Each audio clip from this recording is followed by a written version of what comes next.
In the first course, we saw some of the power of slicers. Slicers give you the ability to quickly filter your visualizations in a way that's easy for viewers to use and understand.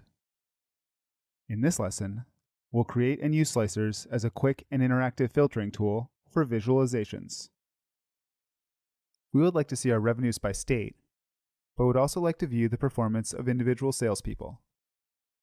To do this, we'll create a bar chart, add the revenue and state fields, and expand the chart to fill half the screen. This chart shows total revenue by state. To analyze by salesperson, we'll add a slicer and add the salesperson field. Now when we select an individual salesperson, we only see the revenue by state for that specific individual. If we hover the mouse over the slicer, we see a small arrow appear in the top right. By selecting this arrow, we can change the type of slicer. Let's change this slicer from a list to a drop-down. This format is useful if you don't have a lot of space to spare on your reports. Other types of data, such as numeric or date data, offer different types of slicers. We'll switch the slicer back to list. If we navigate to the Format tab in the Visualizations pane, we'll find 3 formatting options specific to slicers under Selection Controls.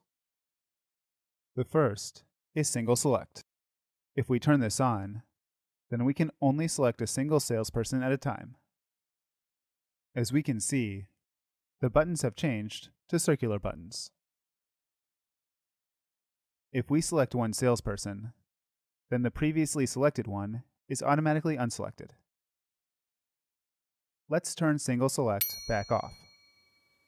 The second option is Multi-Select with Control. With this option on, we can select multiple salespeople by holding Control and selecting the people of interest. When we do this, the chart now shows revenue by state for all the selected salespeople.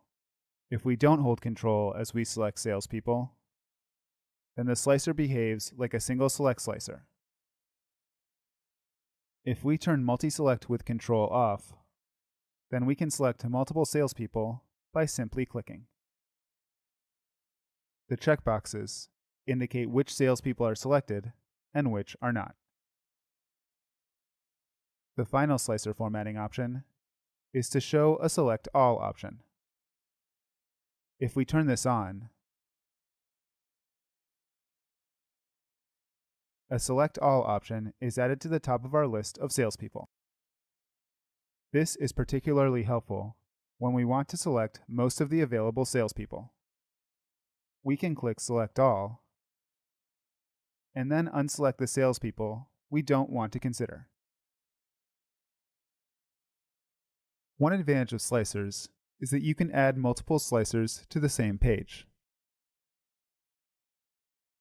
Let's add a second slicer for region. We can now make selections from both slicers at the same time. For example, let's look at revenue by state for Haraway in the Midwest region. Note that slicers apply to all visuals on a page. We'll demonstrate this by unselecting all our slicer selections and adding a second chart. Let's say we want to look at the number of users by city, sliced by salesperson, and region. This would give us an idea of whether our salespeople are concentrating their efforts in specific cities or covering a larger area. We'll add a new bar chart with the users and city fields. We'll fit the new chart into the blank area on the bottom right of the canvas. With no slicer selected, we can see this new chart is very long. As we select options from both slicers, we can see that both of our visuals now update automatically, considerably narrowing the number of cities in our analysis. By default, the slicers we've created are only applied to this report page. However, we can apply them throughout the report if we want.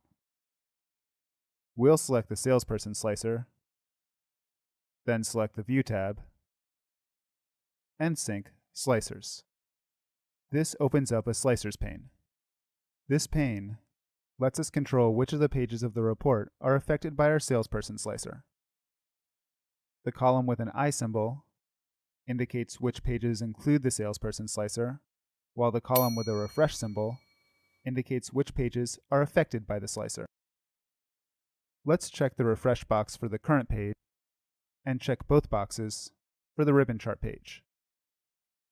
Moving to the ribbon chart page, we can see the salesperson slicer has been added. We'll need to move the slicer a bit so it's not on top of the chart. Let's return to the slicers page and select the salesperson Booth B. The charts on this page adjust as we would expect. If we move to the ribbon chart, we can see Booth B has been selected from the slicer, and the ribbon chart has been adjusted accordingly. As we can see, slicers are a powerful tool when creating reports and dashboards. They allow users to quickly and easily drill down into data and obtain insights even from large data sets. In the next lesson, we'll look at another way we can focus on a specific section of a dataset by using filters.